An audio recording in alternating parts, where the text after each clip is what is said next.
লেখিকা সুপর্ণা ঝাড়, নিহারিকা ভবন। পিসিমণি, তোমার কি মতামত? ঘরের সকলে তৃণার দিকে তাকালো, আর প্রশ্নটা করে দিয়ে তৃণা এক দৃষ্টে তাকিয়ে আছে ওর নিরাপিসি মানে নিহারিকা বোস মিত্রের দিকে। লজ্জিত হয়ে নিরাপিসি বলতে যাচ্ছিল, আমি আবার কি বলবো।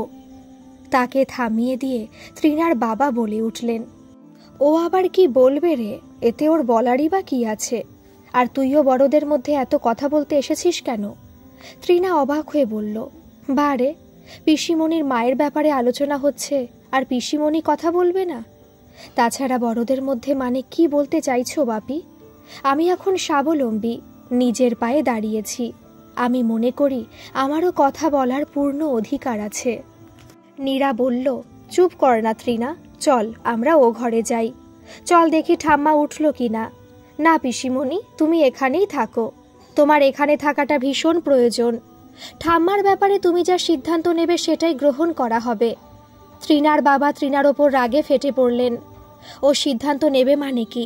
আমার মাকে আমাদের সঙ্গেই নিয়ে যাব। নীরা ওর শ্বশুর বাড়িতে কি মাকে নিয়ে গিয়ে রাখতে পারবে? কিন্তু পিসিমণি তো ওনার শ্বশুর বাড়ি থেকে এসেও অসুস্থ দাদাইয়ের সেবা করছিল। দাদাই মারা যাবার পর ঠাম্মাকে আগলে রেখেছিল। বাবা ভীষণ রেগে তৃণাকে বললেন, তুই থাম, একই শহরে থেকে একটু অসুস্থ বাবা মাকে দেখেছে, তাতে কি হয়ে গেছে? আমিও তো সেটাই বলতে চাইছি বাপি। প্রয়োজনের সময় পিসিমণি আর প্রয়োজন ফুরিয়ে যেতেই তোমার মাকে নিয়ে চলে যাবে। তোমরা এতটা স্বার্থপর হলে কি করে? বাবা অস্ফুটে বললেন, মানে মানে তোমরা ঠাম্মাকে নিয়ে চলে যাবে, তারপর এই বাড়িটা বিক্রি করে দেবে, তাই তো? হ্যাঁ তাই। এত বড় বাড়ি রেখে কি হবে? তাছাড়া এই বাড়ি তো আমার নামেই বাবা লিখে গেছেন। ভুল বলছো বাপি, তোমার নামে নয়, এই বাড়ি ঠাম্মার নামে আছে এখনো। আর তোমাকে নয়, ভাইকে মনে হয় নমিনি করে গেছেন দাদাই। হ্যাঁ হ্যাঁ, ওই একই ব্যাপার। বলে বাবা উত্তেজিত হয়ে উঠে দাঁড়ালেন। আহ তৃণা, থাম না, কেন অশান্তি করছিস বলতো? মা বিরক্ত হয়ে বললেন, আধুনিক শিক্ষায় শিক্ষিত করেছো তোমার আদরের মেয়েকে, এখন থামতে বললে আর থামবে কেন? তখনই যেচে পড়ে কত ভালো ভালো সম্বন্ধগুলো আসছিল, বললাম বিয়ে দিয়ে দাও।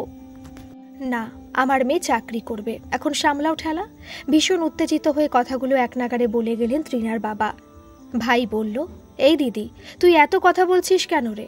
প্রচণ্ড বিরক্ত হয়ে তৃণা তার ভাইয়ের দিকে তাকিয়ে বলল, সে কৈফিয়ত তোকে দেব না নিশ্চয়ই, তবে ঠাম্মার এই সাধের বাড়িটাও বিক্রি হতেও দেব না, দেখে নিস।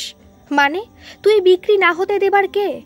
এই বাড়িরই একজন, যার ছোটবেলার অনেক স্মৃতি জুড়ে আছে বাড়িটার প্রতিটি কোণে, যার মেয়েবেলা লুকিয়ে আছে চিলেকোঠার ওই ঘরটাতে। কে বলেছে তোকে যে বাপের বাড়িটা শুধুমাত্র ছেলেদের হয়, আর তারাই শুধুমাত্র এই সম্পত্তি রক্ষণাবেক্ষণ করতে পারে? এই পুরনো আর ভুল ধারণার বশবর্তী হয়ে আমাদের পূর্বপুরুষেরা আদিক্ষেতা করে তাদের বাড়ির ছেলেদেরকে বংশধর ভেবে ভুল করে সবকিছুই লিখে দিয়ে যেতেন, যাতে করে তাদের সম্পত্তি পরের হাতে না যায়। কিন্তু এটা যে কত বড় ভুল তা তো আর ওনারা দেখতে আসেন না ওপর থেকে, কিংবা দেখেন হয়তো, কিন্তু তখন হা উতাস করা ছাড়া আর কিছুই করার থাকে না। তৃণার মা বললেন, তোরা কি শুরু করলি বলতো? চুপ কর না তৃণা। তবুও তৃণা চুপ না করে একটু দম নিয়েই আবার বলতে শুরু করলো, যার মায়া বেশি তারই বাড়ি। পিসিমণিরও অনেক ভালোবাসা জড়িয়ে আছে এ বাড়ির প্রতিটা কোণ জুড়ে, তাই না পিসিমণি? তাছাড়া ঠাম্মাকে কি জিজ্ঞেস করা হয়েছে যে ঠাম্মা এই বাড়িটা বিক্রি করতে চান কি না? বিরক্ত হয়ে বাবা বললেন, মা কি কোনো ডিসিশন নেবার অবস্থাতে আছে যে মাকে জিজ্ঞেস করতে হবে? দেখছিস না তোর দাদাই মারা যাবার পর থেকেই ঠাম্মি বিছানা নিয়েছে। এই অসুস্থ মানুষটাকে এত বড় বাড়িতে রেখে চলে যাব কি করে? আর তোর পিসিমণির কথা বলছিস, সে তো তার শ্বশুর বাড়ির দায়িত্ব আর কর্তব্য নিয়ে ব্যস্ত আছে সারাটা জীবন। তার ভরসাতে তো আর মাকে ফেলে রেখে চলে যেতে পারি না। তাছাড়া ওর শ্বশুর বাড়ির লোক, এমনকি তোমার পিসুই বা কি বলবে? ঠিক সেই সময় বাড়ির পুরনো কাজের লোক নিতাই এলো বাবাকে ডাকতে। বাইরে ডেকোরেটরের লোক বাবার সঙ্গে দেখা করার জন্য বসে আছে, তাই বাবা নিতাইয়ের সঙ্গে বাইরে চলে গেলেন। মনে হয় প্যান্ডেলটা খুলতে এসেছে, তাই ওদের লোকেরা হিসেবপত্র বুঝে নিতে এসেছে। আসলে গতকালই মৎস্যমুখ হয়ে তৃণার ঠাকুরদার শ্রাদ্ধের কাজকর্ম সব কমপ্লিট হয়েছে। তৃণাদেরও আগামীকাল ফিরে যেতে হবে। দাদাইয়ের মৃত্যুর খবর পেয়ে তড়িঘড়ি ছুটে আসতে হয়েছিল দিল্লি থেকে। এখন ভালোই ভালোই সব কাজ মিটে গেছে, তাই আজ সবাই মিলে একসঙ্গে বসে একটু আলোচনা করে নিচ্ছিল। বাবার পেছন পেছন ভাই আর মা বেরিয়ে যেতেই তৃণা আরেকবার পিসিমণিকে চেপে ধরল, বলল, বলো পিসিমণি, তোমার কি এই বাড়িটাকে নিয়ে কোনোই ফিলিংস নেই? আর তোমার মাকে ছেড়ে দিতে পারবে আমার মায়ের হাতে? আমার মা যে কোনোদিনই ঠাম্মাকে বোঝেনি, এখন কি আর নতুন করে তোমার মতো করে বুঝবে তোমার মাকে? তাছাড়া সবচেয়ে বড় কথা হলো, দিল্লিতে আমাদের ফ্ল্যাটে ঠাম্মা দাদাই কোনোদিনই থাকতে পারেনি। আজ হঠাৎ করে সব কিছু ছেড়ে দিয়ে ওখানে গিয়ে কি থাকতে পারবে? নিহারিকা চুপ করে তৃণার সব কথা শুনে একটা দীর্ঘশ্বাস ফেলে বলল, জানি না, কিন্তু আমি জানি পিসিমণি, ঠাম্মা এ বাড়ি ছেড়ে যেতে চায় না। মা তোকে বলেছে? হ্যাঁ, গতকাল রাতেও ঠাম্মার সঙ্গে যখন ঘুমোচ্ছিলাম, ঠাম্মা কত রাত পর্যন্ত কেঁদেছে। দাদাইয়ের মৃত্যুর শোকের চেয়েও ঠাম্মার কাছে বড় শোক এই বাড়ি ছেড়ে চলে যাওয়া। তারপর হঠাৎই তৃণা ওর পিসিমণি মানে নিহারিকার হাত দুটো ধরে বলল, তুমি পারো না পিসিমণি একটু শক্ত হতে, শক্ত হয়ে একটু দায়িত্ব নিতে? আমি সব সময় তোমার পাশে থাকব। নিহারিকা ইতস্তত করতে করতে বলল, দায়িত্ব? কিন্তু কিভাবে সম্ভব? ঠিক সেই সময় নীরার ফোনটা বেজে উঠল। তৃণাকে থামিয়ে দিয়ে ফিসফিস করে বলল, এই দাঁড়া, তোর পিসু ফোন করেছে।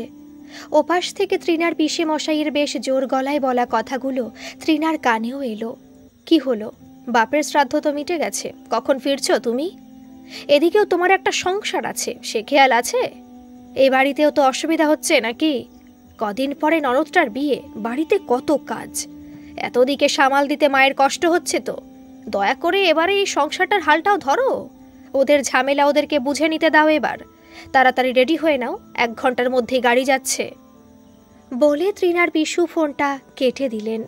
কারোর খবর, এমনকি নিজের অসুস্থ শাশুড়ি মায়েরও একটা খবর নেওয়ারও প্রয়োজন মনে করলেন না।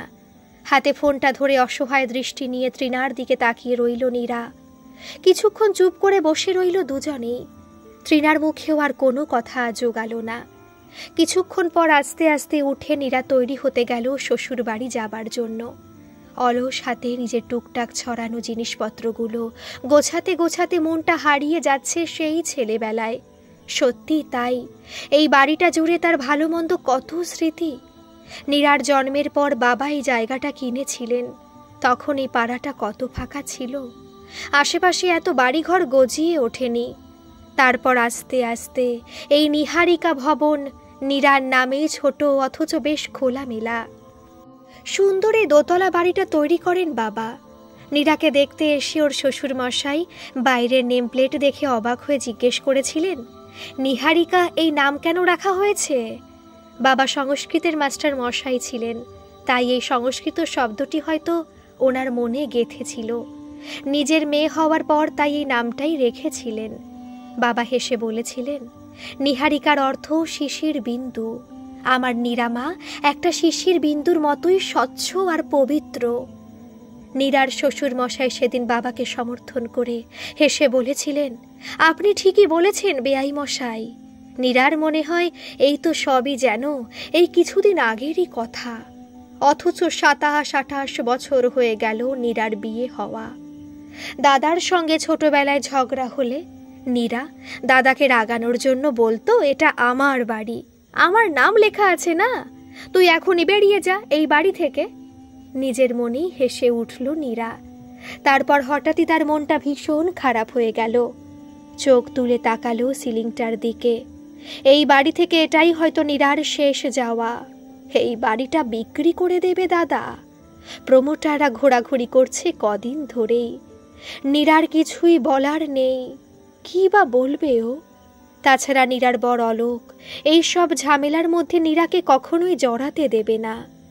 অজান্তে নীরার চোখটা জলে ভরে গেছিল। ঘর থেকে বেরোনোর আগে ভালো করে চোখটা মুছে নিল সে। তারপর মায়ের কাছে বিদায় নিতে গেল। মায়ের ঘরের বাইরে থেকেও দেখল মায়ের বিছানার কাছে কমলা পিসি দাঁড়িয়ে আছেন, আর মা ওনার হাত দুটো ধরে কেঁদে কেঁদে ওনাকে কিছু বলছেন। কান পেতে শোনার চেষ্টা করল নীরা, কিন্তু পরিষ্কারভাবে কিছুই শুনতে পেল না। বাধ্য হয়ে ঘরে ঢুকল সে। ওকে দেখে মা তাড়াতাড়ি নিজের চোখের জলটা মুছতে লাগলেন, আর কমলা পিসিও চুপ করে গেলেন। কিছুক্ষণ চুপ করে থেকে নীরা বলল, মা আমি চলে যাচ্ছি, তোমার জামাই ফোন করেছিল, এখনই গাড়ি চলে আসবে। কোনো কথা না বলে অসহায়ের মতো নীরার মা তাকালেন নীরার মুখের দিকে। যেখানে দুঃখের কারণটা জানে উভয় পক্ষই, সেখানে চুপ করে থাকা ছাড়া আর কোনো উত্তর জোগায় না সেই পরিস্থিতিতে। কিছুক্ষণ চুপ থেকে পরিবেশটাকে হালকা করার জন্য নীরা কমলা পিসির দিকে তাকিয়ে বলল, তুমি কি করবে পিসি? হঠাৎ করে পিসি কেঁদে উঠলেন, কান্না জড়ানো গলাতেই বললেন, আমাকেও চলে যেতে হবে, তুই কিছু করতে পারবি না নীরা? নীরা অবাক চোখে পিসির দিকে তাকিয়ে রইল। পিসি আবার বললেন, আজকে তোকে যেতেই হবে নীরা। নীরার মনের মধ্যেও ঝড় বইছে। এই পরিস্থিতিতে মাকে ফেলে যেতে ইচ্ছেই করছে না। অন্তত দাদাদের সঙ্গে ভালোই ভালোই কাল সন্ধেবেলা মাকে বিদায় করে দিয়ে তারপর শ্বশুর বাড়ি ফিরে যাবার ইচ্ছে ছিল, কিন্তু ওর বরকে সে কথা বলার সাহসই হলো না। তাছাড়া গতকাল মৎস্যমুখের অনুষ্ঠানে যখন ওর ছেলে বর সকলেই এসেছিল, তখনই ওরা সন্ধেবেলা ফিরে যাবার সময় নীরাকে ওদের সঙ্গে নিয়ে যেতে চেয়েছিল। নেহাত তখন দাদা অলোককে অনুরোধ করেছিল নীরাকে রাতে রেখে যাবার জন্য, তাই ওরা একটা দিন বাড়তি থাকতে দিয়েছে। আজ কোন মুখে বলবে অলোককে যে আজকে রাতটাও থাকতে চাই? তাছাড়া বাবা অসুস্থ থাকাকালীন সবসময় এ বাড়ি ও বাড়ি করতে হয়েছে। নীরাকে ছাড়া ও বাড়ি অচল। নীরা বোঝে ওদেরও কষ্ট হচ্ছে। আসলে নীরারই দোষ, সকলের হাতে হাতে সব কিছু করে দিয়ে আজ এই অবস্থা। ওকে ছাড়া ওর শ্বশুর বাড়ির লোকেরা একেবারেই অচল। তাই ইচ্ছে থাকলেও উপায় নেই, কিছু করার নেই। মনের মধ্যেকার হাজার তোলপাড়কে দমন করে নীরাকে এখন ফিরে যেতেই হবে। মা অবশ্য সবই বোঝেন, তাই একবারও মেয়েকে থেকে যাবার জন্য চাপ দিচ্ছেন না। কি অসহায় অবস্থার মধ্যে পড়েছে মা মেয়ে দুজনেই। তাই চুপ থেকে বিদায় বেলায় মুহূর্তটাকে অতিক্রম করছে ওরা দুজনেই। হঠাৎই নীরার হাতে ধরা ফোনটা বেজে উঠল। অলোক ফোন করেছে। নীরা তাড়াতাড়ি বাইরে বেরিয়ে এলো ফোনটা রিসিভ করতে। তখন তৃণার সামনে ফোনটা ধরে যে অপমানিত হতে হলো, এরপর মায়ের সামনে আর অলোকের ফোন ধরার সাহসই হলো না। কখন বেফাস কি বলে ফেলবে, আর মায়ের কানে গেলেই মা শুধু শুধু কষ্ট পাবেন। তাছাড়া বয়স হলেও মায়ের চোখ কান সবই সজাগ আছে। ফোন ধরে নীরা বলল, হ্যালো। হ্যাঁ বলো। কি আর বলবো, কালকে কতবার করে আমাদের সঙ্গে চলে আসতে বললাম, তখন তো শুনলে না। নীরা বলল, কেন, কি হয়েছে? কি আবার হবে, ইলা গাড়ি নিয়ে শপিংয়ে বেরিয়েছে, মনে হয় মৈনাকও আছে ওর সঙ্গে। ও ফিরলে তারপর তোমাকে আনতে যাবে গাড়ি। জানোই তো ও শপিংয়ে গেলে কোনো সময় জ্ঞান থাকে না। আমারও ফিরতে রাত হবে, অফিসের কাজে আমাকে একটু হাওড়া আসতে হয়েছে। একা একা যে চলে আসবে সে মুরদও তো নেই। মুরুদের কথা শুনে হঠাৎ করে নীরার মাথাটা গরম হয়ে গেল। একটু উত্তেজিত হয়েই সে জবাব দিল, মুরদ আমার ঠিকই আছে, এই তো ব্যারাকপুর থেকে বালিগঞ্জ 1-1.5 ঘন্টার রাস্তা। এইটুকু পথ যাওয়া কোনো ব্যাপার নাকি? কিন্তু তোমাদের বনেদি বাড়ির বৌমা বাড়ির দুটো গাড়ি থাকতে ভাড়ার গাড়িতে রাতে বাড়ি ফিরলে পাড়াতে তোমাদের সম্মান থাকবে তো? মানে কি বলতে চাইছো তুমি? অবাক হয়ে প্রশ্ন করলো অলোক। আসলে ভীষণ শান্তশিষ্ট নীরা কোনোদিনই কারোর মুখের ওপর কথা বলেনি, তাই নীরার মুখ থেকে এমন উত্তর শুনে একটু চমকেই উঠল অলোক। মানে আজ আর আমি ফিরছি না, আর তোমার বোনকেও গাড়ির জন্য অত বিরক্ত করো না। ওদেরকে শান্তি মনে শপিং করতে দাও, বিয়ের কেনাকাটা করছে, একটু সময় তো লাগবেই। ফিরছো না মানেটা কি? তাছাড়া মাকে আমি বলেছি যে তুমি আজই আসছো, মা ওয়েট করে বসে আছে। মাকে বলে দাও আমার মাকে গুছিয়ে বিদায় করে দিয়ে তারপর কাল সন্ধেবেলা আমি ফিরব। একদমে কথাগুলো বলে নীরা ফোনটা কেটে দিল। নিজের এই কাজে নিজেই অবাক হয়ে গেল নীরা, যে আজ পর্যন্ত কোনোদিনও বরের মুখের ওপর কথা বলেনি, আজ কিভাবে এটা সম্ভব হলো ভেবে সে নিজেই অবাক হয়ে গেল। একটু ধাতস্থ হয়ে মায়ের ঘরের দিকে যেতে গিয়ে দেখল তৃণা দাঁড়িয়ে। সেও অবাক হয়ে তার পিসিমণিকেই দেখছে। যেই পিসিমণি পিসুর ভয়ে সবসময় তটস্থ থাকে, সে আজ পিসুর মুখের ওপরে না বলে ফোনটা কেটে দিল। তবু মুখে কোনো কথা না বলে পিসিমণির পেছন ঠাম্মার ঘরে গেল। নীরাকে দেখে ব্যস্ত হয়ে মা বিছানা থেকে নামতে নামতে বললেন, গাড়ি এসে গেল রে, তুই বেরিয়ে যাচ্ছিস নাকি? না না মা, তুমি ব্যস্ত হইও না, আমি আজ যাচ্ছি না। মা অবাক হয়ে বললেন, কেন রে, অলোক কিছু বলেছে?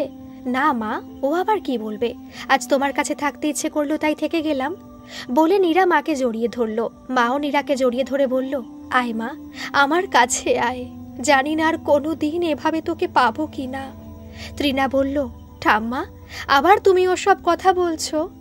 বলেছি না সব সময় পজিটিভ চিন্তা করবে আর পজিটিভ কথা বলবে, বুঝলে? দীর্ঘশ্বাস ফেলে ঠাম্মা বললেন, কোথাও কিছু পজিটিভ তো দেখতে পাচ্ছি না তিনু বুড়ি, কি করে পজিটিভ চিন্তা করব বলো তো? এবারে নীরা খুব সিরিয়াস হয়ে বলল, মা, তুমি আমাকে বলো তো, তুমি কি চাও? তুমি যেটা চাইবে সেটাই হবে। আমি কি চাই? আমার আর চাওয়ার কিছুই নেই রে মা। তোর বাবার সঙ্গে আমার সব চাওয়া পাওয়া শেষ হয়ে গেছে। আমাকে এখন অন্যের ইচ্ছেতেই বেঁচে থাকতে হবে জীবনের বাকি এই কটা দিন। তোর বাবার সঙ্গে আমিও যে কেন চলে গেলাম না, বলে কাঁদতে লাগলেন নীরার মা। নীরা বিরক্ত হয়ে বলল, এখন কাঁদার সময় নয় মা, আমাদের হাতে খুব অল্প সময় আছে। যা ডিসিশন নেবার তা আজই নিতে হবে, এবং সেটা এখনই। তৃণা অবাক চোখে তাকিয়েছিল ওর পিসিমণির দিকে। ওর চোখে চোখ পড়তে নীরা বলল, ঠিক বললাম কিনা বলতো তৃণা? তৃণা অবাক হয়ে বলে উঠল, পিসিমণি? হ্যাঁ রে তৃণা, ভেবে দেখলাম যার সিদ্ধান্ত নেওয়ার তা আমাদেরই নিতে হবে। এই বাড়িটাকে বাঁচাতে হলে আমাদেরকে কঠিন হতে হবে। মা বললেন, কি করতে চাইছিস তোরা আমাকে বলবি? কমলা পিসি উঠে চলে যাচ্ছিল। মনে হয় রান্নাঘরে কোনো কাজ মনে পড়েছে, কিংবা নীরাদের পারিবারিক ব্যাপারে থাকতে চান না। নীরা বলল, পিসি, তুমিও এখানেই থাকো, এখানে তোমাকেও প্রয়োজন আছে। ইতস্তত করতে করতে কমলা পিসি বসে পড়লেন। আসলে কমলা পিসি যদিও নীরার আসল পিসি নয়, বাবার খুড়তুতো বোন, তবু বিপদে আপদে অথবা কোনো পুজো পালে ওনাকে খবর দিলেই এ বাড়িতে ছুটে আসতেন তিনি। তাই এ বাড়িটার ওপর ওনারও একটা মায়া জন্মেছে। বাবা অসুস্থ হবার পর থেকে পিসিকে ডেকে আনা হয়েছিল। বেশ কিছুদিন ধরে পিসি এ বাড়িতে রয়েছেন এবং রান্নাঘরের সমস্ত দায়িত্ব নিয়ে বেশ ভালোই রয়েছেন এখানে। তাই ওনার মন খারাপ হওয়াটাই স্বাভাবিক। তাছাড়া পিসির ছেলেরা ভালো না। অল্প বয়সে পিসে মশাইয়ের মৃত্যুর পর অনেক কষ্ট করে ছেলেদের মানুষ করেছেন। তবুও 3 ছেলের কেউই পিসিকে দেখে না, খুশি মনে ভাত দেয় না। আসলে কমলা পিসি এখন ভাগের মা হয়ে গেছেন। এবারে নীরা তার কমলা পিসির দিকে তাকিয়ে বলল, বলো পিসি, তুমি কি বলতে চাও? কমলা পিসি বললেন, তোদের পারিবারিক ব্যাপারে আমার কি কিছু বলা সাজে? অবশ্যই সাজে পিসি, তুমিও তো এ বাড়ির একজন হয়ে গেছো। তুমিও যে ভালোবাসো এই বাড়িটাকে। একটু আগে তুমি আমাকে বলছিলে না আমি কিছু করছি না কেন? ভেবে দেখলাম যা করার আমাকেই করতে হবে। মা ভীত চোখে নীরার দিকে তাকিয়ে বললেন, কি করতে চাইছিস তুই? অলোক জানে? নীরা হেসে বলল, তোমার জামাই জেনে কি করবে মা? এটা যে একান্তই আমাদের ব্যক্তিগত সমস্যা। তারপর একটু অন্যমনস্ক হয়ে বলল, যাদের বুকের মধ্যে একটা মন থাকে, আবার সেই মনের মধ্যে মায়া মমতা থাকে, তাদেরই তো যত সমস্যা হয় মা। তৃণা বলল, তুমি কি করতে চাইছো পিসিমণি? আমি মাকে এই বাড়িতেই রেখে দিতে চাইছি, বলে নীরা মায়ের দিকে তাকালো। মাও অবাক চোখে তাকালো নীরার দিকে, কিন্তু ঠাম্মা একা একা। তৃণার মুখের কথা কেড়ে নিয়ে নীরা বলল, একা কেন হবে রে? কমলা পিসি থাকবে, নিতাইদা থাকবে, আর আমি তো আছি, সময় পেলেই চলে আসব। ইউরেকা, জিও পিসিমণি, বলে তৃণা চেঁচিয়ে উঠল। কিন্তু এত বড় বাড়িটা মেনটেন করা, আবার নিতাই আর চাপার মাইনা, সব কিছু কি তোর বাবার পেনশন থেকে হবে? বলে মা চিন্তিত মুখে নীরার দিকে তাকান। কিন্তু চিন্তা থাকলেও মায়ের মুখে আলাদাই একটা উচ্ছ্বাস ধরা দিয়েছে, যেটা কদিন ধরে হারিয়ে গেছিল। তৃণা বলল, কিচ্ছু চিন্তা করো না ঠাম্মা, আমি তো এখন চাকরি করছি, প্রত্যেক মাসে আমি টাকা পাঠিয়ে দেব। ধুর পাগলি, এটা কি কোনো সমস্যার সমাধান হলো? তুই নতুন নতুন চাকরিতে ঢুকেছিস, তাছাড়াও তোর একটা ভবিষ্যৎ আছে। কথাগুলো তৃণাকে উদ্দেশ্য করে বলতে বলতেই হঠাৎই বাইরে একটা আওয়াজ পেয়ে নীরা উঠে বাইরে গেল। তারপর বৌদিকে হাত ধরে ঘরে নিয়ে এলো। যদিও বৌদি মানে তৃণার মা এভাবে ঘরে আসতে চাইছিল না। নীরা বলল, আমরা কোনো গোপন আলোচনা করছি না বৌদি, তাছাড়া আমরা যেটা আলোচনা করছি সেখানে তোমাদের থাকাটাও দরকার, কারণ তোমাদের না জানিয়ে তো কিছুই হবে না। বাইরে থেকে আড়ি পেতে শুনছিল বলে লজ্জা পেয়ে তৃণার মা চুপ করে রইল। নীরাই আবার বলল, বৌদি আমরা মাকে এই বাড়িতেই রেখে দেব ভাবছি। মাও তাই চান। বৌদি অবাক চোখে তাকান শাশুড়ি মায়ের দিকে, তারপর আস্তে করে বলে, কিন্তু মা একা একা থাকবেন কি করে? একা কেন, কমলা পিসি আছেন, নিতাইদা আছে, চাপাদি যেমন কাজ করত তেমনই করবে, আর আমি তো আছি এই শহরেই। ইতস্তত করতে করতে বৌদি বলল, কিন্তু এত খরচ, তোমার দাদা তো। না না বৌদি, তোমাদের কিছু ভাবতে হবে না, নিচতলাটা ভাড়া দেওয়া হবে, ওখান থেকে বেশ কিছু টাকা চলে আসবে, আর মায়ের পেনশন তো আছেই। তারপরও কোনো অসুবিধা হলে আমরা তো আছি। বৌদি একটা দীর্ঘশ্বাস ফেলে বলল, কিন্তু নীরা, তোমার দাদাকে বলেছ? না বৌদি, এখনই তো সব ঠিক হলো, তুমি না হয় দাদাকে একটু বুঝিয়ে বলো, বলে অসহায় দৃষ্টি নিয়ে নীরা বৌদির দিকে তাকালো। সে না হয় আমি বলে দেখব, কিন্তু তোমার দাদা কি মানবেন? তৃণা বলে উঠল, আরে মা তুমি বলেই দেখো না, তারপর পেছনে তো আমরা আছি। শাশুড়ি মায়ের থেকে যাবার খবরে তৃণার মা মনে মনে খুশি হয়েছে, কারণ ওনাকে নিয়ে যাবার কথায় তৃণার বাবার মুখের ওপর না বলতে পারেনি ঠিকই, কিন্তু কদিন ধরে একটু চিন্তাতেই ছিল। বয়স্কা শাশুড়ি মায়ের সেবা করার কোনো ইচ্ছাই তার নেই। তাছাড়াও নিজের স্বাধীন সংসারে শাশুড়ি মায়ের নাক গলানো সে কোনোদিনই মেনে নিতে পারেনি। ডিনার টেবিলে নীরাই কথাটা তুলল। তার আগে বৌদি নিশ্চয়ই দাদাকে কিছু বলে থাকবে, তবু সে কোনো ভনিতা না করেই বলল, দাদা মা এ বাড়িতেই থাকবে। রুটির টুকরো চেবাতে চেবাতে মুখ তুলে দাদা বলল, কার ডিসিশন?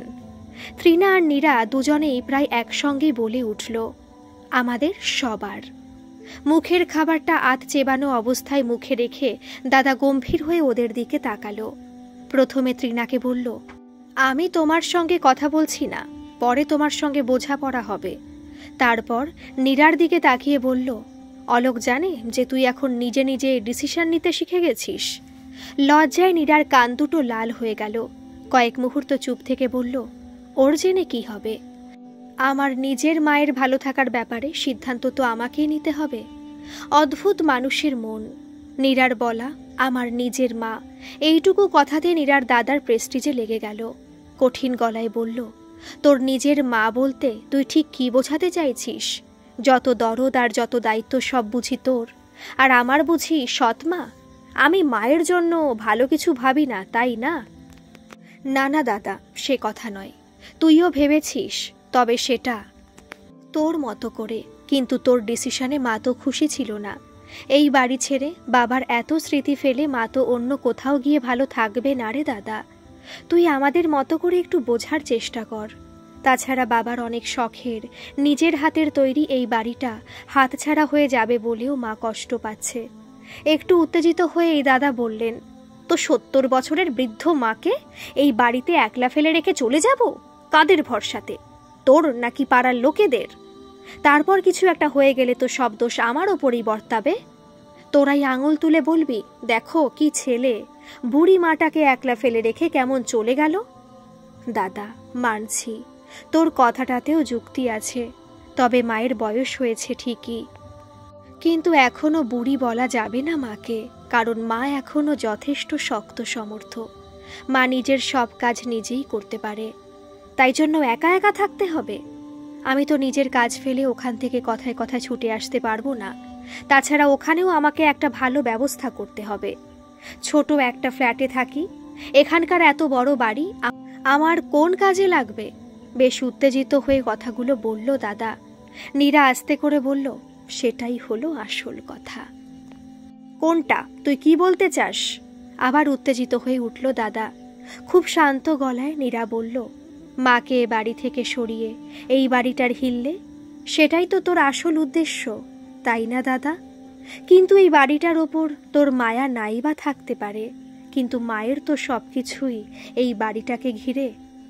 রাগে ফেটে পড়ে বলল, বেশ, তোরা তো সব ডিসিশন নিয়েই ফেলেছিস, যেটা ভালো বুঝিস কর, আমাকে আর টানবি না কিছুতেই। বলে দাদা অর্ধেক খাবার ফেলে উঠে গেল। বৌদি বলে উঠল, ও কি উঠে পড়লে যে, কিছুই তো খেলে না। আমার পেট ভরে গেছে, তোমরা গেলো, বলে গটগট করে চলে গেল নীরার দাদা। নীরারও আজ খাবার নামছে না গলা দিয়ে। ও প্লেটের খাবারটা কিছুক্ষণ নাড়াচাড়া করে উঠে পড়ল। শুধু তৃণাই একা একা চুপচাপ বসে রইল খাবার টেবিলে। চরম উৎকণ্ঠা আর উত্তেজনায় নীরা পায়চারি করছিল ওপরের বারান্দায়। কোনোদিনই ও নিজে নিজে এত বড় কোনো ডিসিশন নেয়নি, অথবা নিতে দেওয়া হয়নি তাকে। তাই অদ্ভুত একটা ফিলিংস আসছে তার মনের ভেতর থেকে। ভালো নাকি মন্দ সে কিছুই বুঝতে পারছে না। কাজটা কি ঠিক হলো? অদ্ভুত এক দোটনায় পড়েছে নীরা। দাদাকে রাগানোর কোনো ইচ্ছাই ছিল না নীরার, তবুও অকারণেই দাদার সঙ্গে অশান্তিতে জড়িয়ে পড়ল। দাদা হয়তো ভাবছে এই বাড়িটার ওপর লোভ আছে নীরার, কিন্তু বাবা যখন দাদার ছেলে তমালের নামে লিখে দিয়েছেন, তখন নীরার আর কিছুই বলার নেই। এই সবই 7-5 ভেবে চলেছিল নীরা। তৃণা এসে বলল, পিসিমণি, একবার চলো তো, ঠাম্মা তোমাকে ডাকছে। মা এখনো ঘুমোয়নি? এত রাত হলো, তবু মা এখনো ঘুমোয়নি কেন রে? শরীর খারাপ করবে তো। বলতে বলতে তৃণার সাথে মায়ের ঘরে এলো নীরা। যদিও তৃণা ভেতরে ঢুকলো না, একটা ফোন আসার কথা, তাই সে ফোনটা রিসিভ করার জন্য বাইরেই রয়ে গেল। নীরার অপেক্ষাতেই মা বসেছিলেন। বললেন, আয়, এখানে একটু শান্ত হয়ে বসতো মা। হ্যাঁ মা, বলো, কি হলো? তুমি ঠিক আছো তো? উদ্বেগের সাথে প্রশ্ন করল নীরা। আমি ঠিক আছি রে মা। আর একটা কথা বলি, মন দিয়ে শোন। তারপর একটু দম নিয়ে বললেন, তোর দাদা যেটা সিদ্ধান্ত নিয়েছে সেটাই মেনে নে। শুধু শুধু তুই এই অশান্তির মধ্যে পড়িস না মা। তাছাড়া অলোক জানতে পারলে আবার বিরক্ত হবে, আর তোর শ্বশুর বাড়ির লোকেরাও এটাকে খুব একটা ভালো চোখে দেখবে না। কেন মা, তোমার জামাই কি তোমাকে ফোন করেছিল? না না, অলোক আমাকে ফোন করেনি। তবে আমি তো মা, তাই সবটাই বুঝতে পারছি। আমার দায়িত্ব নিয়ে তুই খুব চাপে পড়ে যাবি, তাই আমি ঠিক করেছি তো দাদার সাথে চলে যাব। নীরা অবাক হয়ে বলল, মা? অনেক ভেবে চিন্তেই এই সিদ্ধান্ত নিলাম। সত্যি তো, আমার এতটা বয়স হলো, কোন ভরসাতে ওরা আমাকে এখানে ফেলে রেখে যাবে বলতো? আর তোর শ্বশুর বাড়িতে গিয়েও তো আমি থাকতে পারবো না। তাই ওরা যেটা ঠিক করেছে সেটা করতে দে ওদেরকে। কিন্তু মা, তুমিই তো। নীরাকে থামিয়ে দিয়ে মা আবার বলতে শুরু করলেন, তবে হ্যাঁ, সত্যি প্রথমে আমার মনটা ভীষণ খারাপ হয়ে গেছিল। এই বাড়ি, এই পাড়া, এই শহর, তোদেরকে আর তোর বাবার স্মৃতি সব কিছু ছেড়ে চলে যেতে হবে বলে। কিন্তু আমি আর কদিন বলতো? আমি তো চাই আমার মা শতায়ু পাক। কিন্তু যদি অতদিন নাও ধরি, তবুও তো 20 কিংবা ধরলাম 10 বছর। যদি 10 বছরও বাঁচো, তাহলেও তো অসংখ্য কোটি মুহূর্ত বেঁচে থাকতে হবে মা। আর সেটা মনের মধ্যে কষ্ট নিয়ে কেন বাঁচবে বলো তো তুমি? মানুষকে যে প্রতিটা মুহূর্তই নিজের কাছে জবাবদিহি করে বেঁচে থাকতে হয়। অস্ফুটে মা বললেন, কিন্তু? আর কোনো কিন্তু নয় মা। অনেক কষ্ট করে নিজের সঙ্গে লড়াই করে এই সিদ্ধান্তে আসতে পেরেছি। এখন তুমি যদি সাহস হারিয়ে ফেলো, তাহলে আমি কার জন্য লড়াই করব বলো তো মা? তাছাড়া কমলা পিসির কথাটাও ভাবো।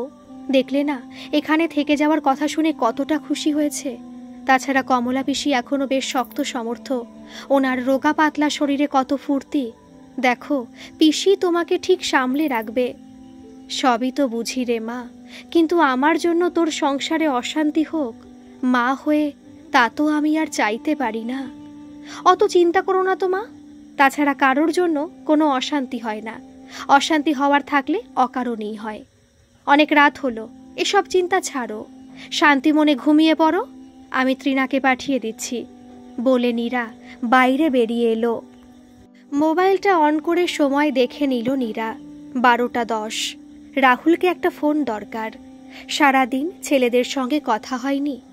অবশ্য ছোট থেকে কনভেন্টে পড়াশোনা করেছে বলেই মনে হয় ছেলের সঙ্গে নীরার একটা অদৃশ্য দূরত্ব তৈরি হয়ে গেছে। তাছাড়াও সংসারের চাপে ছেলের সঙ্গে দেখা করতে যাওয়ার সময়ই পেত না নীরা। ওর বাবাই বেশিরভাগ সময় ছেলেকে দেখতে যেত, তাই ওর বাবার সঙ্গে বেশি ফ্রি। যা কিছু সমস্যা সব থেকে আগে ওর বাবাকেই বলে। এখন অবশ্য অনেকটাই বড় হয়ে গেছে, কলেজে পড়ে, তাই মায়ের অত প্রয়োজনও নেই ওর। কিন্তু একটা সময় নীরার খুব কষ্ট হয়েছিল ওইটুকু ছেলেকে ছেড়ে থাকতে।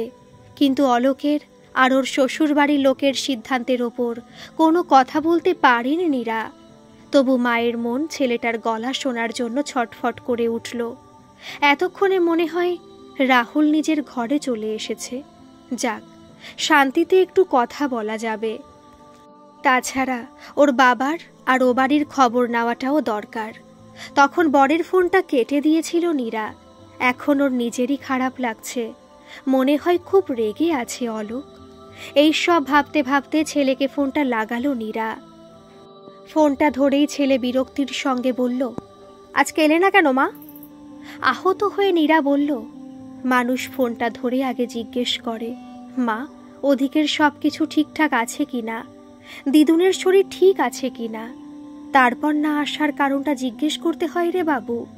কেন, দিদুনের আবার কি হলো? নীরা বলল, কিছু না, সব ঠিক আছে। আর ওদিকের কি খবর? ঠাকুমার শরীর ভালো আছে তো? হ্যাঁ ভালো আছে, কিন্তু তোমার ওপরে সবাই খুব বিরক্ত হয়ে আছে। আজকে চলে এলেই পারতে। হ্যাঁ, কালকেই চলে যাব। বাপি কি ঘুমিয়ে পড়েছে? জানি না, ডিনার সেরে নিজের ঘরে চলে গেছে। ও আচ্ছা, তুইও ঘুমিয়ে পড়, কাল কলেজ আছে তো। হ্যাঁ ঠিক আছে, রাখি এখন, গুড নাইট বলে নীরা ফোনটা কেটে দিল। একবার ভেবেছিল ছেলেকে সবটা বলবে, হয়তো ছেলে ওকে সমর্থন করবে অথবা নিজের কিছু মতামত দেবে। আত্মজ পাশে থাকলে মনের মধ্যে অনেক সাহস জন্মায়। কিন্তু ছেলের উদাসীনতা দেখে আর কিছুই বলার ইচ্ছে হলো না নীরার। তাই মনের সঙ্গে দ্বন্দ্বটা চলতেই লাগলো তার। আজ রাতে আর ঘুম আসবে না মনে হয়। সকালে ব্রেকফাস্টের টেবিলে দাদা আসেনি, বৌদিও কোনো সদুত্তর দিল না। রাতে ভালো ঘুম হয়নি, কেমন পেটটা জ্বালা জ্বালা করছিল। আবার গতকাল রাতে ঠিকমতো খাওয়াও হয়নি। তাই নীরা চুপচাপ ব্রেকফাস্ট সেরে উঠে পড়ল। তৃণা একটু দেরি করেই ওঠে, আর তমালও আজ খেতে আসেনি। নীরার খুব খারাপ লাগলো। মেয়েরা শুধু অতিথি হিসেবেই আদর পায় বাপের বাড়িতে। যখনই সংসারের ভেতর নাক গলাতে যাবে তখনই সে খারাপ।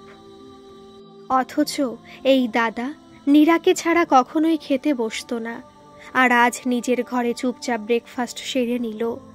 নিজের কাছে নিজেকে খুব ছোট লাগছে। নিজেকে ভীষণ অসহায় মনে হলো নীরার। একটু বাইরে বেরিয়েছিল নীরা, ফিরে এসে দেখে অলোকের গাড়িটা গেটের সামনে দাঁড়িয়ে। তাড়াতাড়ি ড্রয়িং রুমে ঢুকে দেখে অলোক বসে দাদার সঙ্গে কথা বলছে। বাইরে থেকে নীরার কানে কিছু কিছু কথা এসেছিল। ও বুঝল যে ওর ব্যাপারেই কথা হচ্ছে, তবু কিছুই না বোঝার ভান করে খুব স্বাভাবিকভাবেই ঘরে ঢুকল। অলোক খুব বিরক্ত হয়ে বলল, বাপের বাড়ির পাড়া বেড়ানোর জন্য আজকে থেকে গেছো নাকি? খুব খারাপ লাগলেও নীরা খুব স্বাভাবিক গলাতেই উত্তর দিল, না, একটা বিশেষ প্রয়োজনে বেরোতে হয়েছিল। ব্যঙ্গের সুরে অলোক বলল, বিশেষ প্রয়োজন? তা তোমার বিশেষ প্রয়োজনটা কি মিটল? নীরা কঠিন গলাতে বলল, হ্যাঁ। চলো তাহলে, আমি নিতে এসেছি। অফিস কামাই করে আমাকেই আসতে হলো বলে নীরার দিকে কঠোর দৃষ্টি নিয়ে তাকালো অলোক। দাদার সঙ্গেও মনে হলো একটু চোখাচোখি হলো অলোকের। দাদা একটু মুচকি হাসল। হ্যাঁ চলো, আমি তৈরি আছি। সত্যি নীরা একটা ভালো শাড়ি পরে আছে, বেশ প্রাণবন্ত আর মিষ্টি লাগছে ওকে দেখতে। অলোক আর দাদা দুজনেই ভেবেছিল নীরা মনে হয় ঝামেলা করবে, কিছুতেই আজ যেতে চাইবে না। কিন্তু এরকম কিছুই হলো না দেখে ওরা দুজনেই হতবাক হয়ে নিজেদের মুখ চাওয়াচাওয়ি করতে লাগলো। দাঁড়াও, ওপর থেকে ব্যাগটা নিয়ে আসি আর মাকেও বলে আসি বলে নীরা দ্রুত পায়ে ওপরে চলে গেল। অলোক এসে থেকে একবারও শাশুড়ি মায়ের সঙ্গে দেখা করেনি, কিন্তু নীরা একবারও সে কথা জিজ্ঞেস করল না, অথবা বরকে তার সাথে ওপরে যেতেও বলল না। নীরার এই পরিবর্তন দেখে খুব অবাক হলো অলোক। আসলে দাদাই ফোন করে অলোককে ডেকেছে। দুজনেই ভেবেছিল আজ খুব অশান্তি হবে। এত সহজে নীরার সবকিছু মেনে নেওয়াটাকে ওরা কিছুতেই মেলাতে পারছে না। মিনিট 5 পরে নিজের ব্যাগটা নিতাইদার হাতে দিয়ে নিচে নেমে এলো নীরা। নীরাকে দেখে অলোক উঠে দাঁড়াতেই নীরা বলল, একটু বসো। অলোক মনে মনে বলল, এবারে উঠ আসলো পাহাড়ের নিচে। বলে ফেলো দেখি, তুমি আবার কি নাকি ডিসিশন নিয়েছো। তারপর দাদার দিকে তাকিয়ে নীরাকে বলল, তুমি তৈরি হয়ে গেছো বললে, তাহলে আবার বসবো কেন? খুব গম্ভীর হয়ে নীরা বলল, মা আসছেন তোমার সঙ্গে দেখা করতে। মায়ের তো বয়স হয়েছে, তাই অত তাড়াতাড়ি সিঁড়ি ভেঙে নামতে পারবেন না।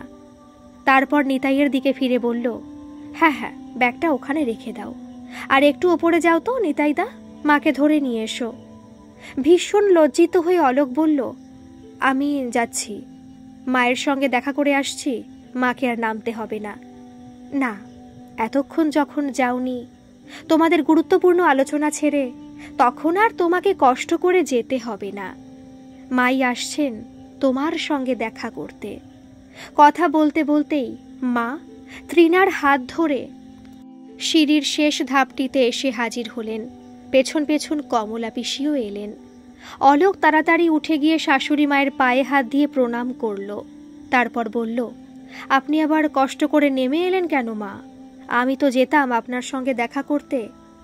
না না, কষ্টের কি আছে বাবা, তুমি এ বাড়ির জামাই, তোমার সঙ্গে দেখা করতে আসাটা তো আমার কর্তব্য।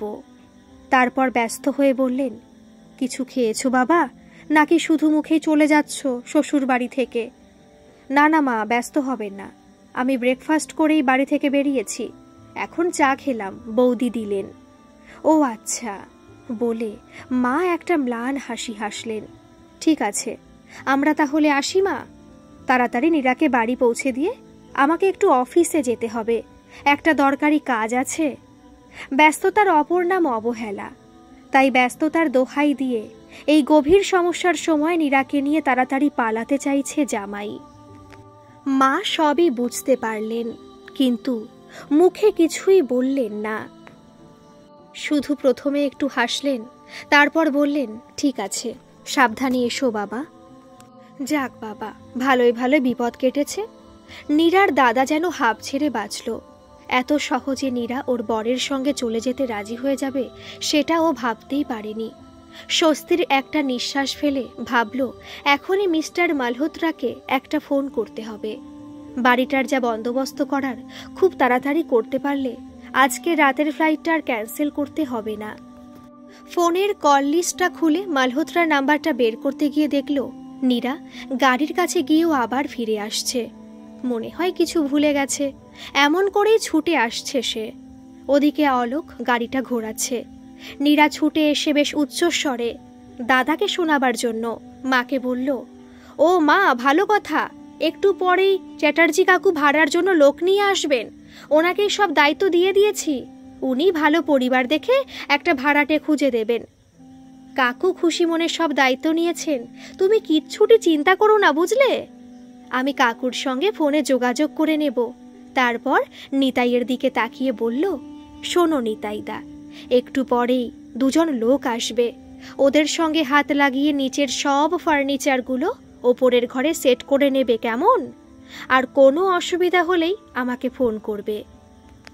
নীরার দাদা যেন আকাশ থেকে পড়ল। কি বলবে কিছুই বুঝতে পারছে না, নিজের কানকে বিশ্বাস করতে পারছে না। ও কি ঠিক শুনছে? বিস্ময়ের ওপর বিস্ময়। তলে তলে এত কিছু কখন করলো নীরা? নীরার দাদার মুখে কোনো কথাই জোগালো না, হতবাকের মতো ফ্যাল ফ্যাল করে চেয়ে রইল। আসলে নীরার চালটাও ধরতে পারেনি। যত বোকা ভেবেছিল নীরাকে, ততটা বোকা সে নয়, মানে একটু বেশি চালাক। মানুষ তর্ক করলে তার সঙ্গে তর্ক করা যায়, ঝগড়া করলে ঝগড়া করা যায়, কিন্তু এ যে একেবারে চুপি চুপি কাম সেরে বসে আছে, তাও আবার একেবারে চ্যাটার্জি কাকুকে দায়িত্ব দিয়ে দিয়েছে। দাদার বন্ধু চ্যাটার্জি কাকুর মুখের ওপর নির্মাল্য নীরার দাদা কোনোদিনই কথা বলতে পারেনি, তাই হয়তো অনেক মাথা খাটিয়ে নীরা এই চালটা চেলেছে। গাড়ির হর্ন বাজিয়ে অলোক নীরাকে ডাকল। আচ্ছা, অলোক কি জানে তার সাধা সিধা বউয়ের এই কর্মকাণ্ডটা? মনের মধ্যে একরাশ প্রশ্ন নিয়ে দুমদাম করে পা ফেলে নিজের ঘরের দিকে চলে গেল নির্মাল্য। তৃণাও অবাক হয়ে তাকিয়ে রইল পিসিমণির দিকে।